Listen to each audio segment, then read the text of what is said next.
Eu estava no terminal de cruzeiros, com as malas arrumadas aos meus pés, protetor solar no rosto e óculos escuros na cabeça, pronta para embarcar nas férias que tanto sonhei com meu filho e a esposa dele.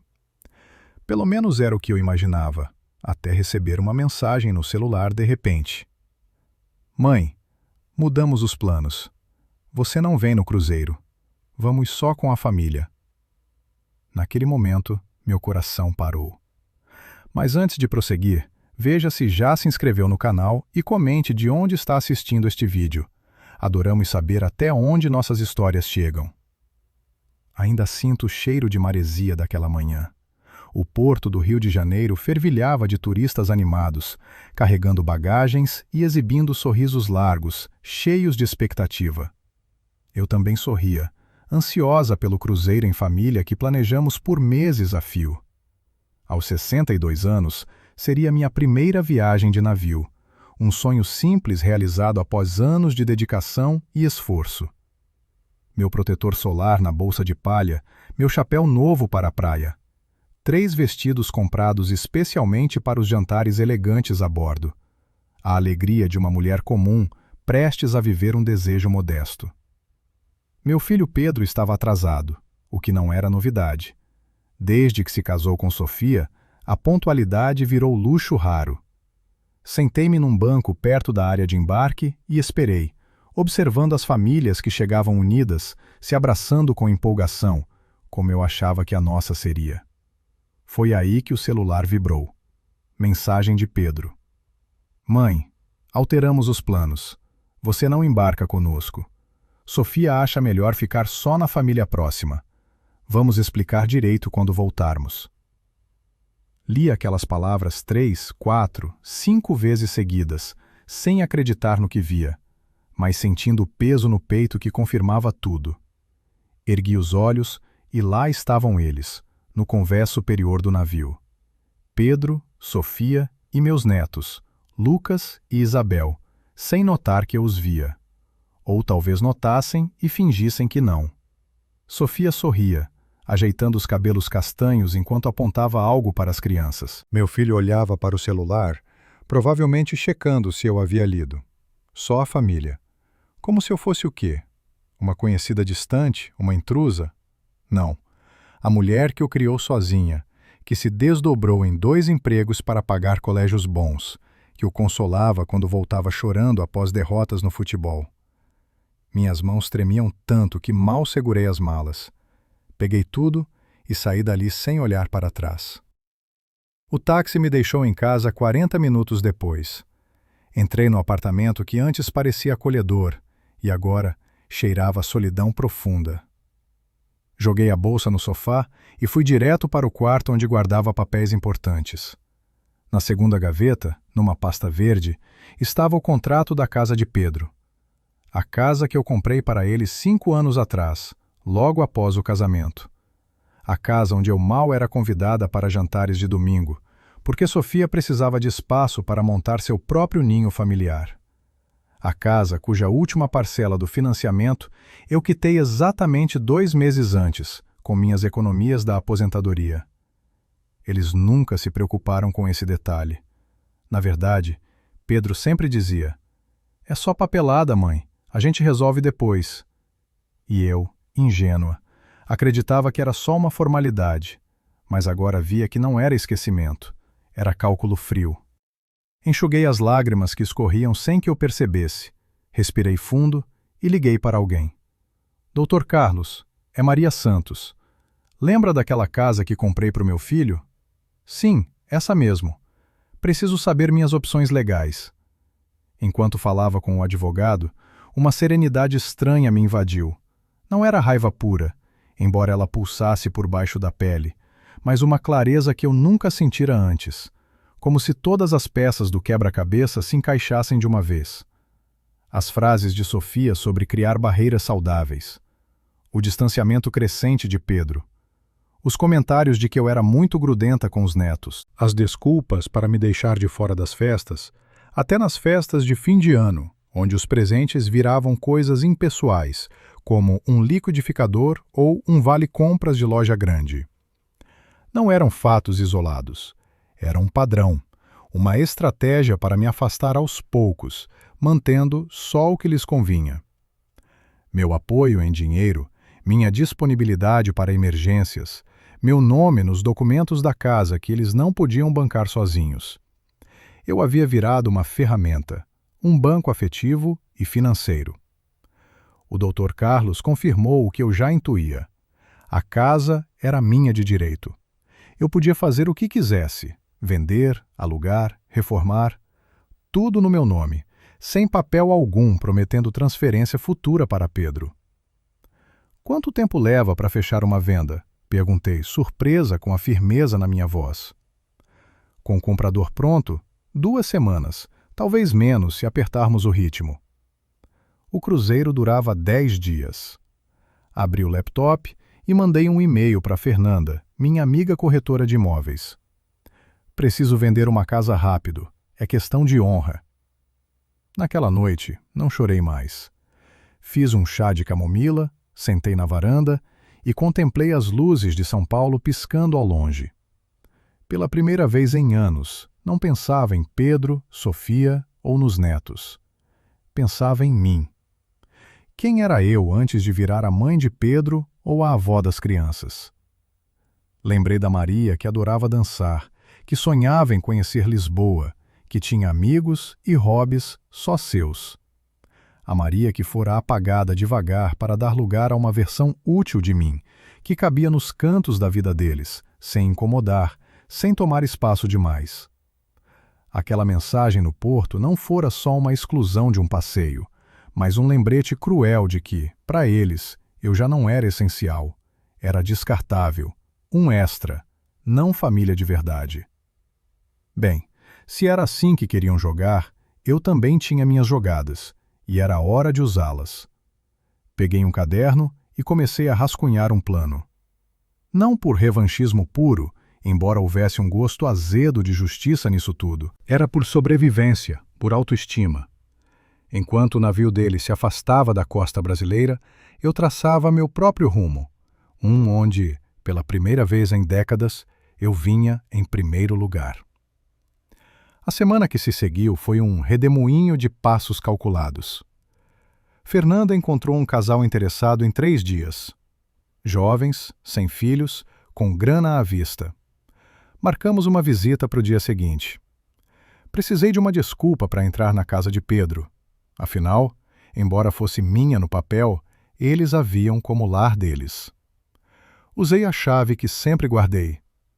Para emergências, mãe, Pedro dizia, e entrei com a sensação esquisita de invadir um lugar que me pertencia legalmente, mas não no afeto deles. Vim pegar umas plantas para regar enquanto viajam, disse para a vizinha curiosa que me espiava do jardim. Ela sorriu, acreditando. Afinal, eu era a mãe dedicada de Pedro, conhecida por todos no bairro. Dentro da casa, o silêncio e as lembranças me receberam. Lembrei do dia em que entreguei as chaves, o abraço apertado que Pedro me deu, as lágrimas de gratidão nos olhos de Sofia, como tudo aquilo virara só família em tão pouco tempo. Enquanto andava pelos cômodos, notei os sinais da minha exclusão gradual. Nas fotos nas paredes, eu aparecia cada vez menos. Nos porta-retratos recentes, nem sinal meu. Nas prateleiras, nenhum livro que eu dera estava à mostra.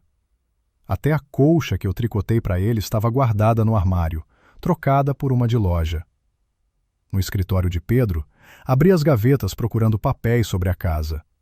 Foi quando achei um envelope com timbre de advogado. Dentro, um rascunho de documento intitulado Transferência de Imóvel.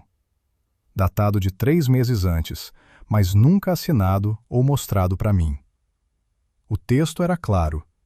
Planejacam pedir a transferência para o nome deles logo após quitar a última parcela. Ou seja, 2 meses atrás. Mas algo os impediu. Talvez calculassem que eu não aceitaria fácil, ou esperavam um momento ideal para abordar, quando eu estivesse frágil emocionalmente. Guardei o papel na bolsa. Prova. Não que precisasse de mais razões para o meu plano, mas aquilo confirmava as suspeitas. Não era lapso. era tática. No dia seguinte, o casal visitou a casa. Laura e Miguel, os dois engenheiros, se apaixonaram pelo lugar. É ideal pra gente, disseram, sem ideia do drama que aquelas paredes escondiam. Fizeram oferta acima do mercado, em dinheiro vivo, com fechamento em 1 semana. Tem certeza disso, Maria? Perguntou Fernanda ao assinarmos os primeiros papéis. Nunca tive tanta certeza, respondi, admirada com a determinação na minha voz. O Dr. Carlos cuidou de toda a papelada legal. Explicou que, como dona registrada, eu tinha pleno direito de vender. Eles não podem alegar surpresa, pois o imóvel sempre esteve no seu nome, bem claro, disse. A venda fechou em tempo recorde. O dinheiro entrou na conta e os novos donos pegariam as chaves no dia 27 de julho, um dia antes da volta do cruzeiro. Restava um detalhe. O que eles encontrariam ao retornar? Não queria sumir sem mais. Queria que compreendessem as consequências das escolhas deles. Então, escrevi uma carta. Pedro e Sofia. A casa que chamavam de lar foi vendida. Legalmente sempre foi minha, como vocês sabiam, assim como sabiam que quitei o financiamento há 2 meses com minha aposentadoria. Quando li sua mensagem dizendo que eu não era família o bastante para o cruzeiro, entendi enfim meu papel na vida de vocês. Um papel útil, à margem, só quando preciso. Os novos donos se mudam amanhã. Suas coisas pessoais estão num depósito pago por 3 meses. A chave e o endereço ficam com o Dr. Carlos Mendes, contato anexo. Não me procurem. Assim como vocês precisavam de espaço para crescer como família, eu preciso de espaço para redescobrir quem sou, além de mãe e avó descartável. Maria. Guardei a carta no envelope e deixei na mesa da cozinha, onde seria a primeira coisa que veriam. Ao lado, cópias da escritura e do contrato de venda. Na última noite, antes de entregar as chaves aos novos donos, fiz algo que não fazia há anos. Dançar. Coloquei Tom Jobim tocando no celular e rodei pela sala vazia, sem móveis, livre das fotos com sorrisos falsos, limpa das mentiras caladas. Sua família agora está sem teto. Sussurrei para o eco da casa deserta. Aquele dança não era festa de vingança, era ritual de liberdade. Por anos, me defini pelos papéis na vida alheia. Mãe de Pedro, sogra de Sofia, avó de Lucas e Isabel, caixa automático de emoção e dinheiro. Sempre pronta, nunca demais. Enquanto girava na sala nua, sentia o peso daqueles papéis se soltando. Cada volta, me devolvia um pedaço da Maria que fui.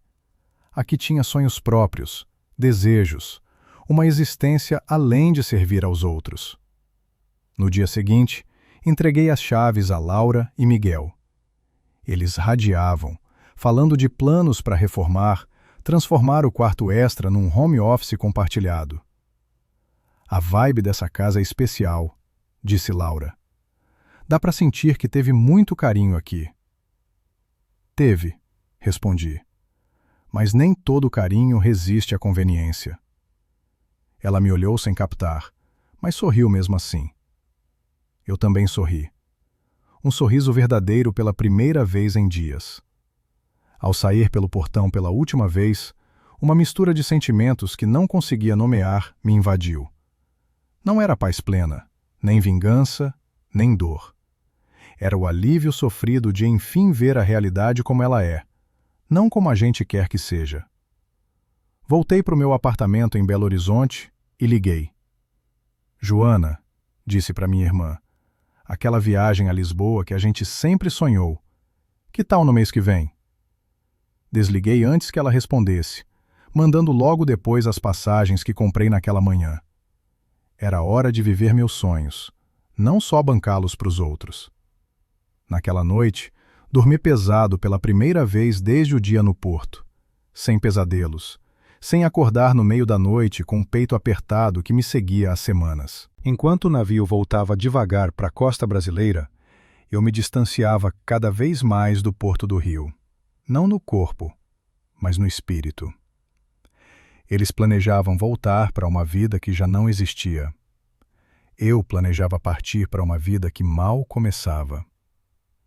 O voo para Lisboa saía em exatos 30 dias, tempo para arrumar minha nova rotina e acompanhar de longe as consequências da minha escolha.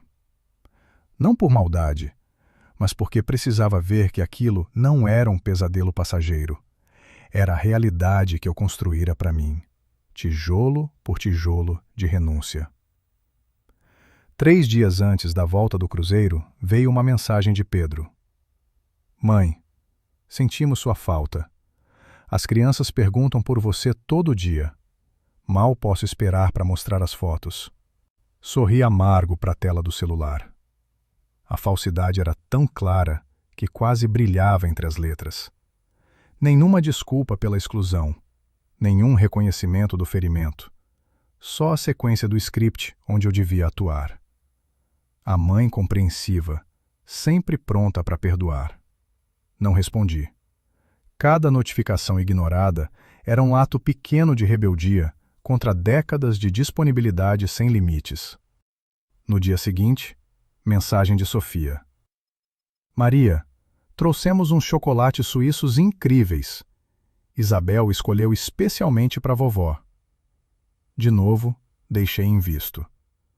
O silêncio era a minha única resposta possível naquele instante, porque se eu começasse a falar, talvez não parasse. E ainda não estava pronta para esse embate. Quando faltavam 24 horas para o desembarque, Pedro ligou. Deixei cair na caixa postal. Mãe, estranho você não responder. Tá tudo bem? Estamos preocupados. Chegamos amanhã às 6 da tarde. Podemos passar para jantar? As crianças sentem saudade. A preocupação na voz dele parecia real, o que tornava tudo ainda mais confuso. Como podia me excluir com tanta frieza e depois agir como se nada tivesse rolado? Era como se vivêssemos em mundos paralelos. No dia do desembarque, acordei cedo e fui para uma cafeteria perto do porto. De longe, vi o navio branco enorme se aproximando devagar da costa. Em algum lugar daquela estrutura flutuante estavam as pessoas que um dia chamei de família. Pedi um café duplo e observei o movimento na terminal. Famílias ansiosas esperando entes queridos, motoristas de app com plaquinhas de nomes, vendedores ambulantes oferecendo água e lanches. Às 18h15, vi Pedro, Sofia e as crianças descendo a rampa. Bronzeados, sorridentes, cheios de sacolas. Isabel carregava um bichinho de pelúcia novo. Lucas vestia uma camiseta de alguma ilha caribenha. Pareciam o retrato perfeito da família feliz. Virei antes que me vissem, paguei o café e saí. Não precisava presenciar o momento em que leriam a carta, em que descobririam que a casa não era mais deles. Isso não me daria prazer. Voltei para o apartamento e desliguei o celular. O que quer que acontecesse nas horas seguintes, eu não queria ver. Não era sobre torturá-los ou curtir a confusão. Era sobre criar, enfim, o espaço que eu precisava para curar décadas de pequenas decepções. Naquela noite, dormi um sono agitado.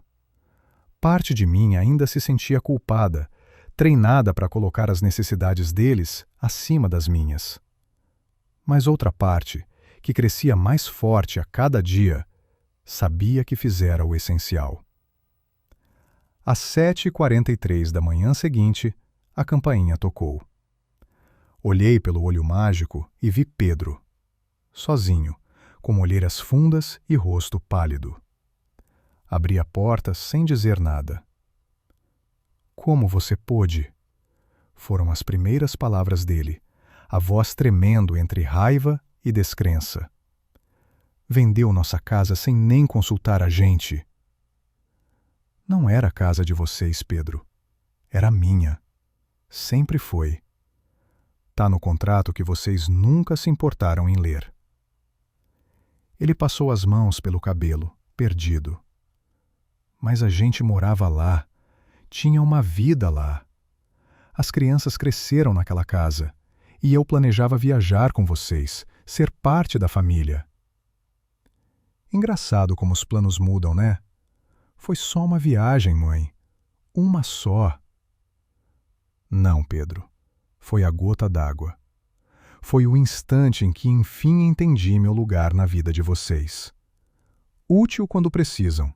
Descartável quando estorvo. Ele se jogou no sofá, parecendo exausto de repente. Onde vamos morar agora? Pensou nas crianças?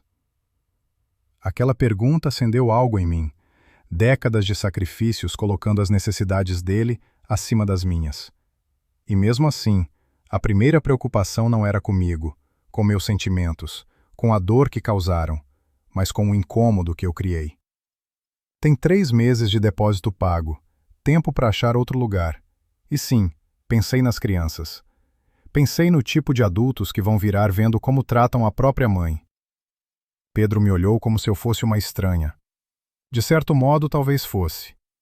A mãe que ele conhecia, mansa, sempre disponível, pronta para tudo sacrificar, sumira no porto naquele dia. Sofia está arrasada, disse ele, como se isso devesse me tocar. E como acha que eu me senti lendo sua mensagem aquele dia? Só família, como se eu fosse uma conhecida vaga, não a mulher que te criou sozinha. Foi só uma frase infeliz, mãe. Não quis dizer nada. Quis dizer tudo, Pedro. E você sabe, foi o resumo perfeito do que venho sentindo há anos, que só sou bem-vinda quando convém, que meu papel é bancar sonhos, não viver eles. Ele se levantou, andando nervoso pela sala. O que quer da gente? Uma desculpa. Tá bom, me desculpa. Nós dois desculpamos muito. Foi insensível, foi errado. Mas vender a casa, isso é exagerado. Não quero desculpa forçada. E não é pela casa, é por respeito. Por enfim entender meu valor. E quanto vale esse respeito? O preço de uma casa? Aquela pergunta me acertou como um tapa. De repente, vi com clareza total o que rolava. Ele não estava ali por se importar com meus sentimentos ou por ter entendido o erro. Estava ali porque precisava de teto. Você ainda não entendeu, né? Isso não é barganha. A casa foi vendida. Os novos donos já se mudaram. É irreversível, assim como o estrago que vocês fizeram me excluindo daquela viagem. E agora? O que a gente faz? Vocês? Não sei. Eu vou para Lisboa em 27 dias. Enfim vou viver minha vida. Não só existir para os sonhos de vocês. Pedro me olhou como se tivesse levado um choque. Lisboa? Por quanto tempo? Não sei. Talvez semanas, talvez meses, talvez não volte. Ele pegou o celular, mãos tremendo. Preciso contar para Sofia. Ela não vai acreditar. Diga que enfim entendi o que é família. É algo fechado, pequeno, que no fim se desfaz. Quando Pedro saiu, fechando a porta atrás de si, senti um peso imenso saindo dos meus ombros. Não era alegria nem vingança realizada. Era só o alívio de enfim dizer as verdades que guardei por tanto tempo. Abri o laptop e chequei o e-mail da companhia aérea. A passagem para Lisboa brilhava na tela como uma promessa, não de fuga, mas de recomeço. Aos 62 anos, eu estava prestes a começar um capítulo todo novo, onde eu era a estrela principal, não só coadjuvante na história alheia. Nos dias que vieram, mensagens e ligações não paravam. Pedro, Sofia, até amigos em comum mobilizados para me trazer a razão. Cada toque do celular me fazia respirar fundo, buscando força para manter minha decisão. Maria, você não pode sumir e deixar seu filho e netos na rua, disse Carla, minha amiga de décadas, num áudio de WhatsApp. Sei que te magoaram, mas isso é desmedido. Desmedido. Essa palavra me perseguia, como se existisse uma medida exata para reagir a cada ferida, uma fórmula perfeita para calcular o sofrimento merecido, a resposta cabível. Eles não estão na rua, Carla, respondi. Tem 3 meses pagos no depósito. Além disso, Pedro ganha bem. Sempre disse que a casa era pequena demais para eles. Agora tem chance de achar algo que caiba mesmo na família. Mesmo digitando aquelas palavras, sentia uma fisgada de culpa. Não pelos atos, mas pela pessoa azeda em que parecia me transformar. Essa não era a Maria que eu conhecia. Ou talvez fosse, enfim livre após décadas reprimindo sentimentos reais. No 10º dia após a venda, chegou um buquê de flores, lírios brancos, meus favoritos, com um cartão escrito à mão por Sofia. Maria, entendo sua dor e peço desculpas sinceras por como te fizemos sentir. Podemos conversar, não por nós, mas pelas crianças. Elas sentem sua falta. O apelo às crianças era previsível. Sabia que usariam como escudo emocional, último recurso para me dobrar, mas dessa vez não colaria, porque eu também sentia falta delas com dor, mas precisava quebrar o ciclo que criei, onde meu amor sem condições era dado como certo e explorado. Coloquei as flores num vaso, tirei foto e mandei para Sofia com uma palavra só: obrigada. Não era perdão nem porta aberta para o diálogo. Era reconhecimento educado do gesto, nada além. Faltando 2 semanas para o meu voo, veio uma visita surpresa. Isabel, minha neta de 7 anos, com a babá. Vovó, ela correu para os meus braços assim que abri a porta. Senti tanta saudade. Por que não veio nos visitar na casa nova? Meu coração se apertou. As crianças, claro, não tinham culpa. Eram só peões nesse xadrez emocional que os adultos jogavam. Também senti saudade, meu amor, respondi, abraçando forte. Só precisei resolver umas coisas. A babá me entregou um envelope. A senhora Sofia pediu para entregar em mãos. Dentro, um convite formal para jantar na casa alugada nova. Para recomeçar como família, dizia o cartão em letra bonita. Naquela noite, sentei com o caderno e pesei opções. Ir ao jantar seria sinalizar que tudo podia voltar ao normal, que bastava uma desculpa chique para apagar anos de humilhações pequenas.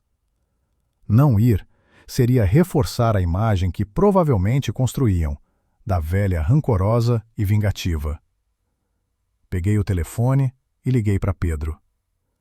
Recebi o convite, disse sem rodeios. Que bom. Ele pareceu aliviado de verdade. Então, vem? Não, Pedro, não vou. Silêncio do outro lado. Mãe, estamos tentando consertar. O que mais quer da gente? Não quero nada de vocês. E esse é o ponto. Há anos vocês me queriam disponível quando convinha e invisível quando não. Agora, escolho ser indisponível para vocês e visível para mim mesma. Mas e as crianças? Elas não têm culpa disso tudo. Concordo. E por isso vou manter contato com elas, nos meus termos, não nos de vocês. Que termos são esses? A voz dele tinha uma irritação mal escondida. Vou levá-las para passar um fim de semana comigo uma vez por mês, sem vocês. Assim como vocês quiseram um cruzeiro sem mim, quero tempo com meus netos sem vocês. Isso é absurdo, mãe. Tá usando as crianças como moeda? Não. Estou estabelecendo limites, algo que devia ter feito há muito tempo. Desliguei antes que ele respondesse. Minhas mãos tremiam, mas não de medo ou arrependimento. Era a adrenalina de enfim confrontar as dinâmicas ruins que eu permitira se instalarem. No dia seguinte, Sofia apareceu na minha porta. Vestida impecável como sempre, mas o rosto traía noites mal dormidas. Maria, podemos conversar? Só nós duas, de mulher para mulher. Fiz sinal para entrar. Ofereci café, que ela recusou, e sentamos uma de frente para a outra na sala. O que aconteceu com você? Perguntou ela, o tom entre preocupado e acusador. Essa não é a Maria que conhecemos. Você tem razão, não é. Aquela Maria morreu no porto ao ler a mensagem do filho, dizendo que não era família o suficiente para o cruzeiro. Sofia baixou os olhos. Foi um erro horrível. Estávamos estressados com os preparativos. Eu não estava bem com minha mãe doente. Foi uma decisão, um impulso. Impulso seria esquecer de me avisar sobre um jantar. Me excluir de propósito de uma viagem em família é escolha consciente, que revela exatamente o que pensam do meu lugar na família. Sofia suspirou, ajustando o colar de contas que eu dera no último Natal. Sempre fomos gratos por tudo que fez por nós, Maria. A casa, o apoio financeiro, a ajuda com as crianças. Gratos. É assim que mostram gratidão, me tratando como uma funcionária cujos serviços podem dispensar quando incomoda. Não é justo colocar assim, protestou ela, a voz vacilante. Tentamos construir nossa própria família, nossa identidade como casal. Às vezes, isso significa traçar limites. Limites, repeti, sentindo o amargo da palavra. É engraçado como esses limites nunca valeram quando precisavam de dinheiro para reformar a cozinha ou deixar as crianças comigo para viagens de trabalho. Sofia corou levemente. Sei que parece hipócrita. Não parece, Sofia. É. Ela respirou fundo, como reunindo coragem. O que posso fazer para consertar? Estamos arrependidos de verdade. Olhei para ela, buscando sinais de sinceridade no rosto maquiado com perfeição. Tinha algo ali, não arrependimento puro, talvez, mas compreensão das consequências. Nada a consertar, respondi calma. Vocês fizeram escolhas, eu fiz as minhas. Agora vivemos com elas. Mas e as crianças? Precisamos de estabilidade para elas. Como disse a Pedro, vou estar na vida delas, nos meus termos. Fins de semana sem vocês. O tom dela traiu irritação, como se não fôssemos confiáveis com nossos próprios filhos. Não é confiança, Sofia. É construir minha relação com elas, independente de vocês, assim como vocês construíram família independente de mim. Sofia se levantou, alisando a saia como faz quando desconfortável. Você mudou, Maria. Sim, mudei. Devia ter mudado há muito tempo. Depois que ela saiu, me senti estranhamente leve. Não gritei, não chorei. Só disse as verdades que precisavam ser ditas, sem drama ou rancor demais. A Maria de antes teria cedido, aceitado qualquer migalha de reconciliação, faminta por aprovação e inclusão. Mas essa nova Maria, ou talvez a Maria original, sufocada por anos de renúncia, exigia respeito, não só farelos de atenção. Na semana seguinte, antes da viagem, cumpri a promessa. Peguei Isabel e Lucas para passar o dia comigo. Levamos ao zoológico, comemos sorvete, tiramos fotos bobas, falamos de tudo e nada. Dos amigos da escola, animais preferidos, o livro que Isabel lia. Em momento algum toquei nos pais ou na briga entre adultos. Eram crianças, mereciam ficar longe dos dramas. Ao deixá-los de volta, Pedro esperava na porta, tenso. Se divertiram? Perguntou, tentando soar casual. Muito, respondi, mantendo a leveza forçada. Trouxeram desenhos que fizeram para você?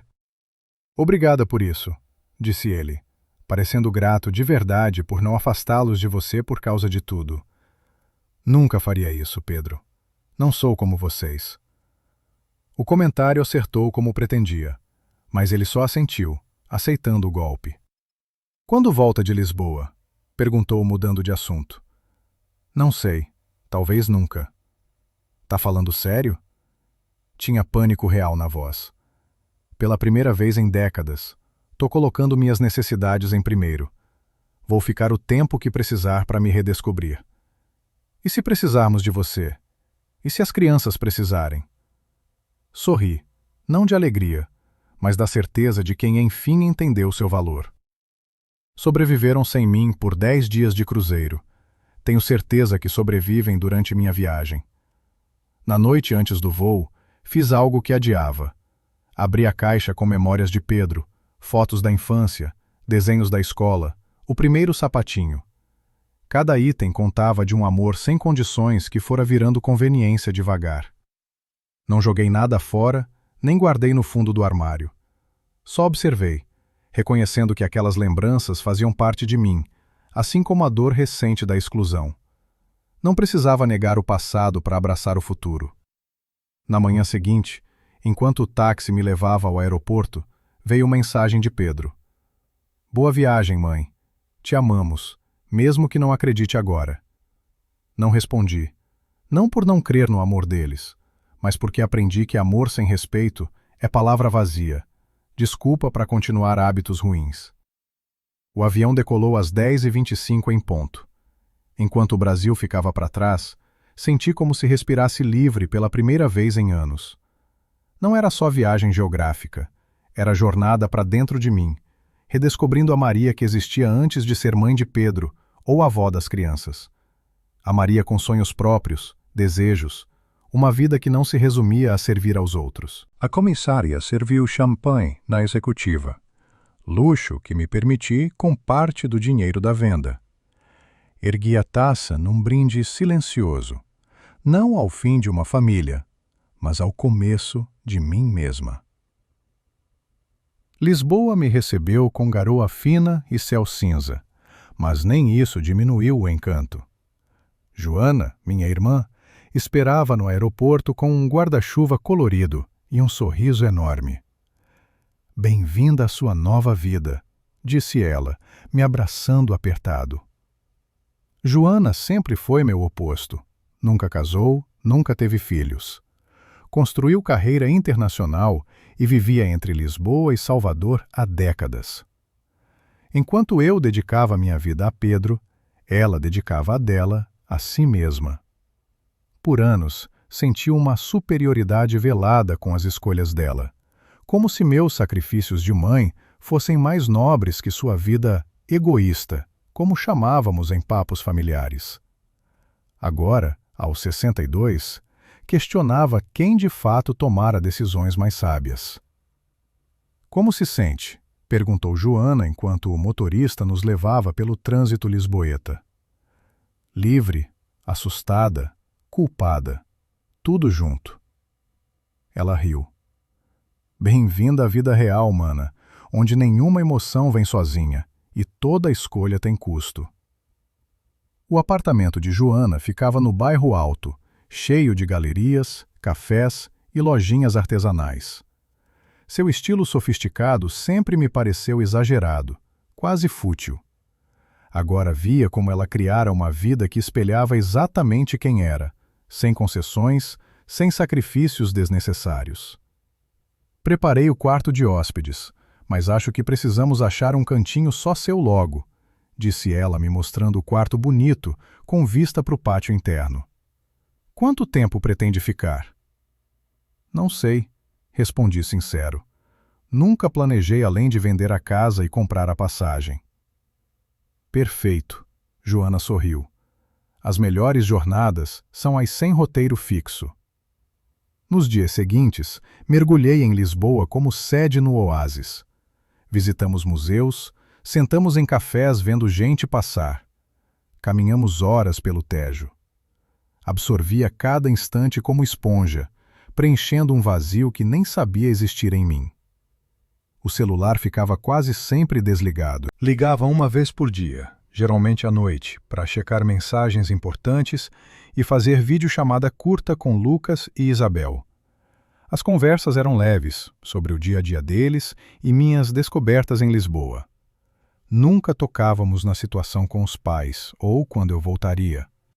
Uma semana após chegar, Joana armou um jantar com amigos, artistas, escritores, professores universitários, gente fascinante vivendo vidas intensas além dos 60. Essa é minha irmã Maria, apresentou ela a uma mulher elegante de cabelos grisalhos. Enfim descobriu que há vida para além de ser mãe e avó. Noutra época, me ofenderia com isso, mas naquela noite, entre risos e taças de vinho verde, reconheci a verdade nas palavras dela. E o que você faz, Maria? perguntou Manuel, professor de literatura. Tô redescobrindo quem sou, respondi surpresa com minha honestidade. Passei décadas definida pelos papéis na vida dos outros. Agora, escrevo minha própria definição. Ah, uma jornada de autoconhecimento. Ele sorriu. A mais importante de todas. Aquela noite foi reveladora. Pela primeira vez em décadas, fui vista e valorizada como Maria, não como mãe de alguém, avó de alguém, sogra de alguém. Só Maria, com opiniões, histórias e sonhos próprios. No dia seguinte, Joana me surpreendeu com uma proposta. Tenho um amigo que aluga um apartamentinho no Chiado. Nada luxuoso, mas com todo o charme lisboeta. Quer ver? Alugar para mim, mas não sei quanto tempo fico. Justamente por isso, sem compromisso longo. O apartamento era um estúdio típico lisboeta, pequeno mas arrumadinho, com janelas altas deixando entrar a luz dourada do outono, piso de madeira velha rangendo levemente sob os pés. Cozinha minúscula mas funcional. É perfeito, sussurrei, sentindo que aquele espaço simbolizava onde eu estava na vida. Um lugar de passagem, mas meu. Um início. Naquela tarde, assinei por 3 meses renováveis. Com parte do dinheiro da venda, podia me dar esse tempo de transição sem apertos financeiros. Após 2 semanas em Lisboa, veio o e-mail do Dr. Carlos. Pedro contratara advogado e ameaçava contestar a venda, alegando acordo verbal de que o imóvel seria dele no fim. Não se preocupe, escreveu.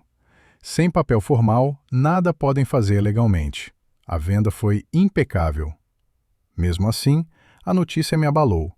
Não pelo medo de perder uma batalha inexistente, mas pela confirmação de que Pedro ainda não captara. Continuava vendo como injustiça contra ele, não consequência das ações próprias. Naquela noite, liguei para ele pela primeira vez desde a partida. Por que o advogado, Pedro? Mãe. Ele soou surpreso ao ouvir minha voz. Onde está? Estávamos preocupados. Em Lisboa, como disse que iria. Por que contratou advogado? Silêncio. Depois um suspiro. Porque não é justo. Aquela casa era nosso lar. Tínhamos acordo. Que acordo, Pedro? O que existia só na cabeça de vocês ou o que planejavam me impor após quitar a hipoteca? Do que está falando? Achei o rascunho da transferência no seu escritório. Datado de 3 meses. Nunca mostrado para mim. Vocês esperavam o momento certo para pressionar, né? Mais silêncio. Foi ideia de Sofia, admitiu por fim, voz baixa. Ela achou que devíamos oficializar, já que morávamos lá há anos, e você sempre disse que a casa era para nós. E decidiram sem me consultar, assim como decidiram que eu não era família para o Cruzeiro. São coisas diferentes. Não, Pedro, são idênticas. Em ambos, vocês tomaram decisões sobre minha vida, sentimentos e bens, sem me achar digna de participar. Ouvi ele respirar fundo, como fazia menino para conter frustração. E agora vamos viver nesse limbo para sempre. Você na Europa rancorosa e nós aqui tentando reconstruir. Não tô rancorosa, Pedro. Tô enfim vivendo minha vida, não a que vocês desenharam para mim como papel secundário útil. Sugiro retirar o processo. Vai ser humilhante para vocês quando rejeitarem. Você mudou, mãe. Não te reconheço mais. Talvez nunca tenha me conhecido de verdade. Só a versão conveniente para você. Após desligar, chorei pela primeira vez desde Lisboa. Não pela casa, processo ou relação quebrada com o filho. Chorei pela Maria sufocada por décadas sob expectativas alheias. Pela mulher que poderia ter sido, se tivesse posto limites saudáveis desde o começo. Na manhã seguinte, Joana me encontrou na varanda vendo o movimento da rua com xícara de café. Noite ruim? Perguntou, notando olhos inchados. Pedro contratou advogado. Quer contestar a venda. Joana riu seco. Claro, quando pedem privilégios, chamam de injustiça. Ele é meu filho, Joana, apesar de tudo. Sim, e você ama. Mas amar não é se deixar explorar. Você não tirou nada que fosse dele de direito. Só parou de dar o que era seu. As palavras dela ecoaram fundo. Toda a vida confundia amor com sacrifício, generosidade com abnegação, como se amar significasse se diminuir, virar menos para outros ser mais. Mas amor verdadeiro por outros e por si não pede esse desequilíbrio. Não exige que eu sumisse para outros brilharem. Naquela tarde, fiz algo inédito. Me inscrevi num curso de aquarela. Paixão de adolescente abandonada ao engravidar de Pedro, vista como hobby fútil incompatível com deveres de mãe. O ateliê ficava num prédio antigo no Alfama, com janelas enormes emoldurando os telhados de Lisboa como quadro vivo.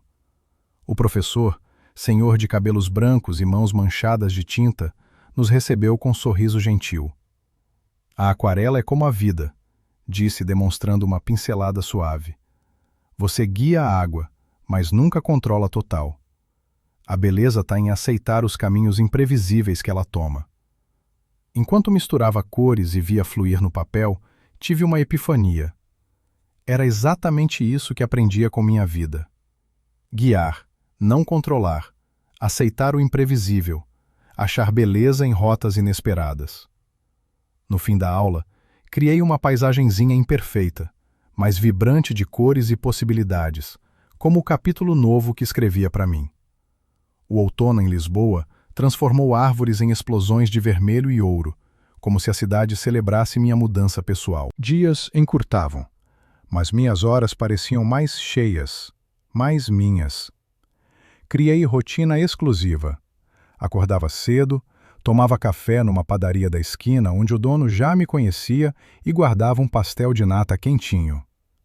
Caminhava por parques diferentes todo dia. Ia às aulas de aquarela 2 vezes na semana. E à noite, muitas vezes jantava com Joana e amigos, ou ficava no apartamentinho lendo ou pintando. Era vida simples, mas toda minha. Cada escolha, cada momento, eleito por mim e para mim.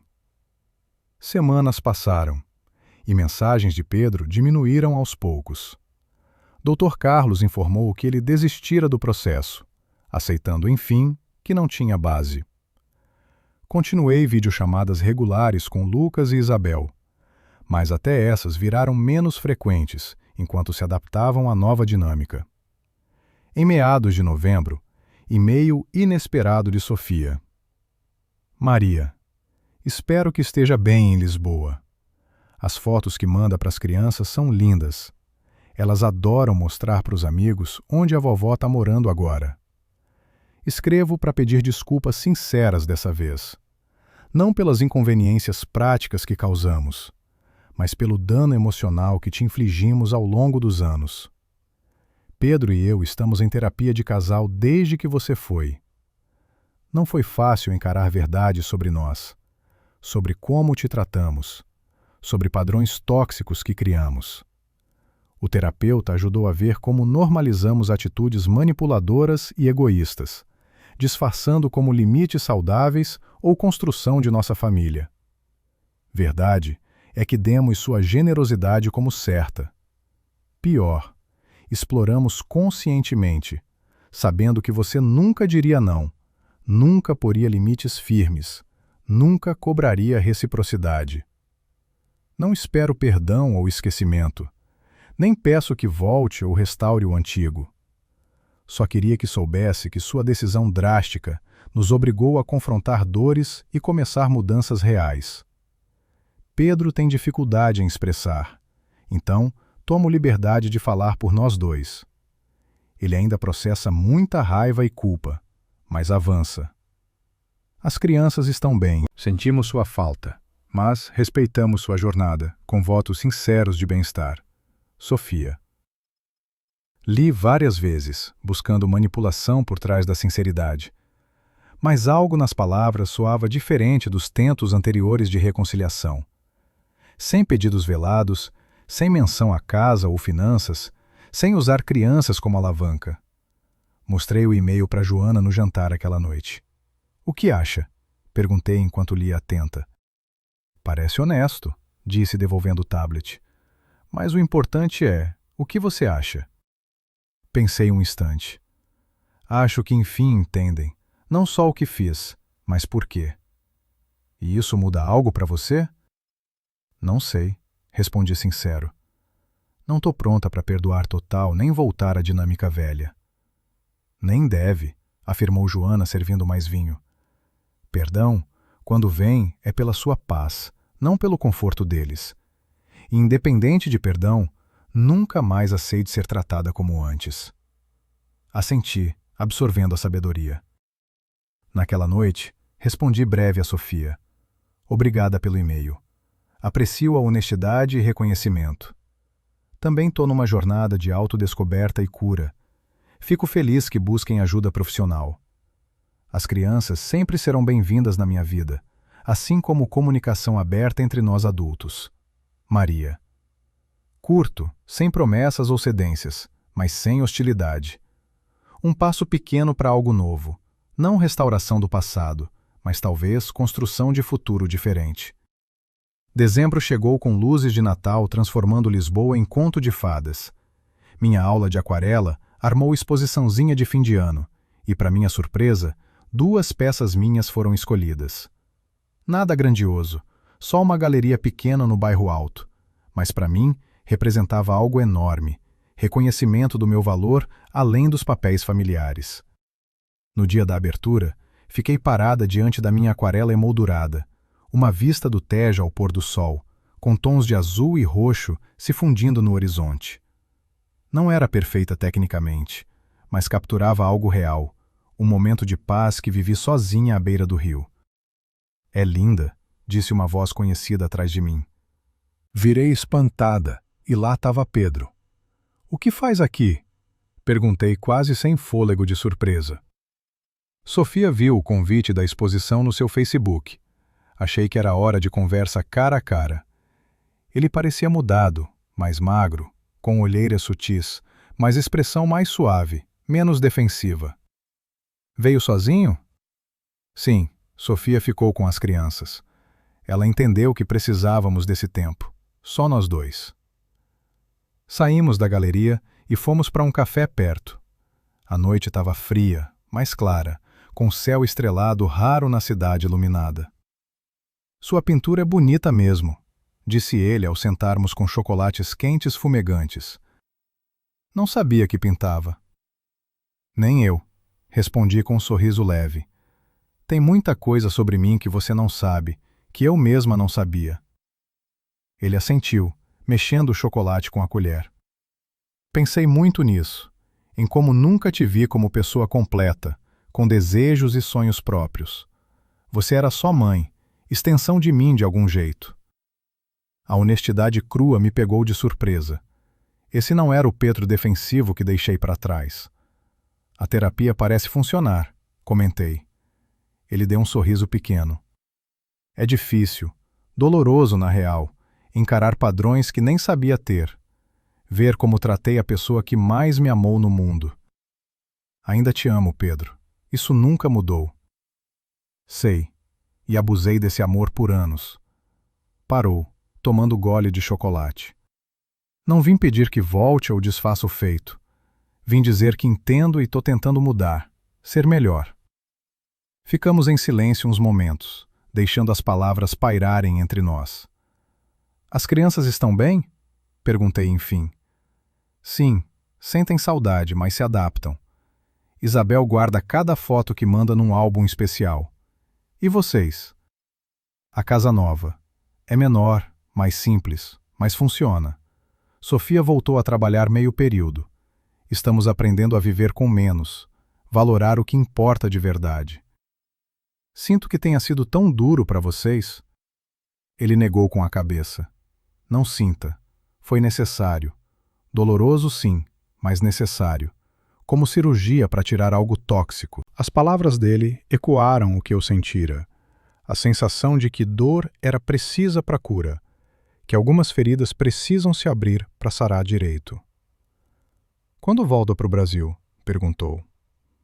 Amanhã. Foi viagem rápida, só para te ver, para essa conversa. E agora? O que rola entre nós? Pedro pensou um instante. Não sei. Acho que recomeçamos de algum modo. não como antes. Isso seria impossível e ruim. Mas talvez possamos construir algo novo, baseado em respeito mútuo dessa vez. Assenti, sentindo mistura complexa de emoções. Não era perdão total nem reconciliação imediata. Era algo mais nuançado, mais maduro. Reconhecimento de que relações, como pessoas, podem evoluir. Gostaria que conhecesse meus amigos aqui em Lisboa, disse impulsiva. Joana arma jantar de Natal na semana que vem. Adoraria. Ele sorriu. Mas preciso voltar por Sofia e as crianças. Talvez na próxima você passe o Natal aqui. Sim, Joana e eu temos planos. Entendo. Ele pareceu decepcionado de verdade, mas não insistiu. Talvez uma videochamada no dia. As crianças iam adorar. Eu adoraria, respondi sincero. Ao nos despedirmos na porta do café, ele me abraçou. Não um abraço rápido e automático que virara hábito nos últimos anos, mas um abraço verdadeiro, longo e sentido. Te amo, mãe, sussurrou no meu ouvido. Desculpa por tudo. Também te amo, filho, respondi, deixando lágrimas escaparem enfim. Sempre amei. Enquanto o via se afastar na rua iluminada por luzes natalinas, senti algo se desatar em mim. Não era perdão completo, isso levaria tempo, mas era início de cura para ele, para mim, para nossa relação partida. Naquela noite, pintei até tarde no apartamentinho. Não o Tejo dessa vez, nem Lisboa. Era uma praia brasileira com águas turquesa e areia dourada. Lugar onde levei Pedro criança, onde construímos castelos que a maré levava. Chamei a pintura Reconstrução. O Natal em Lisboa foi mágico de um jeito que nunca vivi. Joana decorou o apartamento com um pinheiro pequeno carregado de enfeites antigos, luzes douradas nas janelas e aroma de vinho quente no ar. Amigos se reuniram para a ceia sofisticada, mas aconchegante, trazendo pratos de tradições próprias. Na manhã de Natal, fizemos a videochamada prometida com Pedro, Sofia e as crianças. Eles armaram café especial com mesa decorada e presentes embalados com meu nome para abrir quando voltar, explicou Isabel com olhos brilhantes. A conversa fluiu fácil, sem tensão que esperava. Sofia parecia diferente, menos polida e perfeita, mais autêntica. Mostrou orgulhosa a decoração da casa nova, menor, mas acolhedora, com toques pessoais, revelando mais personalidade que a mansão impessoal de antes. "Quando volta, vovó?" perguntou Lucas, se inclinando para a câmera com esperança. Olhei Joana, que via discreta, e de volta para a tela. "Ainda não decidi, querido. Tô aprendendo muito aqui, redescobrindo coisas sobre mim." "Como pintar?" disse Pedro sorrindo. Mostrei fotos da sua exposição para as crianças. "Sim, quero aprender também", exclamou Isabel. "Podemos ter aulas juntas quando voltar." "Adoraria", respondi com onda de ternura.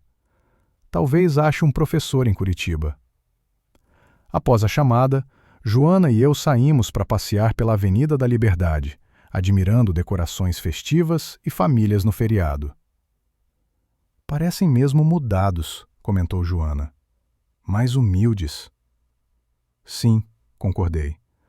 "Acho que terapia, nova realidade financeira, talvez o choque de me perder de repente. Tudo parece ter acordado algo neles." "E isso muda seus planos?" Joana perguntou, entrelaçando o braço no meu enquanto andávamos. Pensei um momento. "Não sei se tem planos exatos, mas direção que destino." Filosófico?" Ela riu.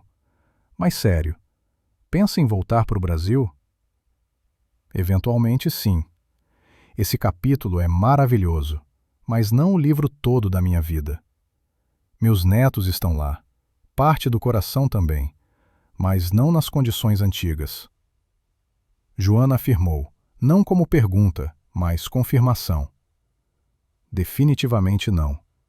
Nunca mais serei aquela Maria invisível, conveniente só quando necessária. Paramos diante de vitrine deslumbrante, contemplando reflexos misturados com luzes natalinas piscando. Duas mulheres maduras, parecidas nos traços, mas tão distintas nas vivências, ligadas por sangue e história partilhada. Sabe o que mais impressiona nessa história toda? Disse Joana, ajustando o cachecol vermelho. Não a vingança em si, embora executada com maestria. É como você emergiu dela. Muita gente vira amarga, consumida por ressentimento, mesmo vencendo. Mas você floresceu. As palavras tocaram fundo, porque captavam o que eu começava a notar. A venda da casa não fora o fim, mas início. Não era punir Pedro e Sofia, mas me libertar de correntes invisíveis que eu mesma ajudei a forjar ao longo dos anos. Janeiro veio com neve leve cobrindo telhados lisboetas, virando a cidade em paisagem de fábula. Meu aluguel acabava e precisava decidir: renovar por 3 meses ou voltar. Numa tarde fria particular, passeando pelo Jardim da Estrela quase vazio, tomei decisão. Era hora de retornar. Não por dever ou culpa, não cedendo à pressão familiar, mas porque estava pronta para construir o próximo capítulo. Um que incluísse família, mas muito mais. Liguei para Pedro aquela noite e compartilhei. Volta em fevereiro, disse, mas com condições. Quais? Voz dele misturava alegria e cautela. Vou manter independência. Já aluguei apartamento perto do de vocês, mas não quero morar junto nem ser babá full-time. Entendo e respeito. Ele respondeu rápido. Quero continuar pintando. Achei ateliê em Porto Alegre com aulas parecidas. Claro, mãe, seu tempo é seu e precisamos traçar limites claros e respeito mútuo. Todos, inclusive crianças, precisam entender que vovó tem vida própria. Estamos trabalhando nisso na terapia, aprendendo limites saudáveis, não só para nos proteger, mas respeitar outros também. A facilidade com que aceitou minhas condições confirmou o que já percebia. Algo básico mudara, não só em mim, mas nele, talvez em todos. As semanas seguintes foram um furacão de preparos. Enviar pinturas e livros por correio, arrumar malas, despedir de novos amigos. Lisboa me dera tanto em tão pouco tempo, não só memórias e habilidades, mas versão renovada de mim. Na última noite, Joana armou o jantar de despedida. No brinde, olhou nos meus olhos e disse à minha irmã Maria que provou que nunca é tarde para se reinventar. No voo de volta para o Brasil, refleti sobre a jornada extraordinária dos meses passados. Parti como mulher ferida em busca de revide. Voltava como alguém mais complexo. Mulher com limites claros, paixões próprias, nova compreensão de valor além de papéis familiares. A vingança fora só catalisador, o empurrão para a transformação bem mais profunda. Pedro e as crianças me esperavam no aeroporto com cartazes feitos à mão e sorrisos verdadeiros. Sofia estava lá também, mais reservada, mas tentando visivelmente. Abracei todos, sentindo o calor familiar misturado com dinâmica nova ainda se formando. Bem-vinda de volta, disse Pedro carregando malas. Ou talvez deva dizer, bem-vinda a um novo começo. Gosto disso, respondi sorrindo. Um novo começo para todos. Nas semanas seguintes, montamos devagar nossa nova rotina. Jantares semanais em família, onde falávamos de coisas reais, não superficialidades. Dias especiais com netos, onde levava a parques, museus e, sim, aulas de aquarela que Isabel tanto pediu. E mais importante, tempo para mim. Meu apartamento aconchegante, ateliê 3 vezes na semana, novos amigos, vida que era de fato minha. Pedro e Sofia seguiam terapia, construindo relação mais saudável, não só comigo, mas entre si. A perda da casa, embora traumática, forçara a reevaluation de prioridades que os transformava devagar em pessoas melhores. Num domingo agradável, meses após volta, estávamos reunidos para almoço no pátio do apartamento deles, menor que a casa velha, mas bem mais acolhedor. Observei a cena com paz que nunca imaginei possível após o dia no porto. Pedro na churrasqueira. Sofia arrumando mesa. Crianças brincando na grama. Eu trazendo sobremesa aprendida em Lisboa. Sabe no que estou pensando? Disse Pedro, se aproximando com taça de vinho. Nunca agradeci direito. Pelo quê? Por ser forte o bastante para nos forçar a mudar, por não aceitar ser tratado daquele jeito. Se tivesse cedido como sempre, continuaríamos presos naquele ciclo ruim. As palavras me surpreenderam. Nunca vi minha vingança como presente para eles também, mas de certo modo fora. Dor da perda, humilhação, despertar forçado, tudo criar espaço para algo novo e melhor. Ainda sinto falta às vezes, continuou ele olhando o horizonte. Da casa, digo. Era bonita, espaçosa, mas percebi que nunca foi lar de verdade. Era mais troféu, símbolo de status. Esse lugar gesticulou para o jardim pequeno, com imperfeições e espaço limitado. Parece bem mais nosso. Assenti, entendendo perfeito. Às vezes perdemos algo valioso, só para descobrir que o precioso estava em outro canto. Às vezes me pergunto, disse eu, se teria achado coragem para mudar sem aquela exclusão drástica. Se teria redescoberto pintura, Lisboa, independência. Não posso mudar o que fiz, respondeu Pedro, voz embargada. Mas posso prometer que nunca mais te farei sentir invisível. É tudo o que sempre quis, respondi sincero. Ser vista não só como mãe ou avó, mas como Maria. Naquela tarde, pintando com Isabel no estúdiozinho que montei no apartamento, ela perguntou inesperado.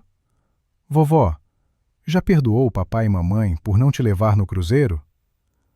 Parei, buscando palavras que criança entendesse, mas verdadeiras. Sabe, Isabel, perdoar não é fingir que algo ruim não aconteceu ou não importou. É decidir não deixar essa dor mandar no futuro. E sim, tô perdoando um pouco mais cada dia, como nas suas pinturas. Ela disse, me surpreendendo com esperteza. Quando erra, não pode apagar, mas pode transformar o erro em algo bonito.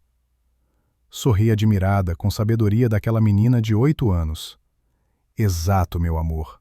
Exato assim. A vida seguiu fluindo, com padrões novos se firmando. Não era mais fonte infinita de apoio financeiro e emocional para Pedro e Sofia, nem queria ser. Mas era presença constante e valiosa nas vidas deles, especialmente para os netos.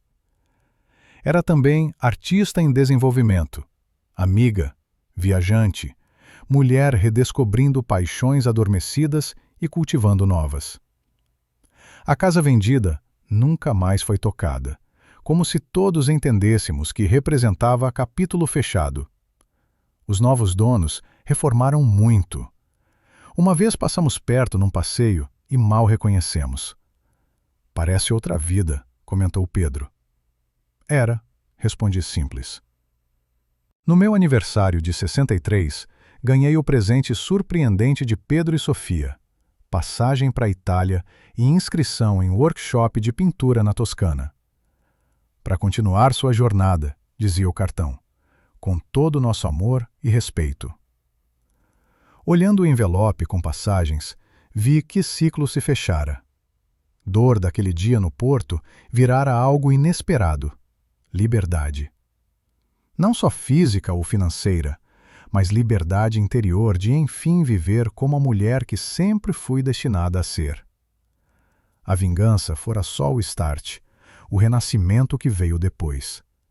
Esse foi o triunfo real. Agora, se curtiu essa história, clica nesse vídeo que está aparecendo na tela, porque nele tem traição e reviravolta como nunca viu antes. Yeah!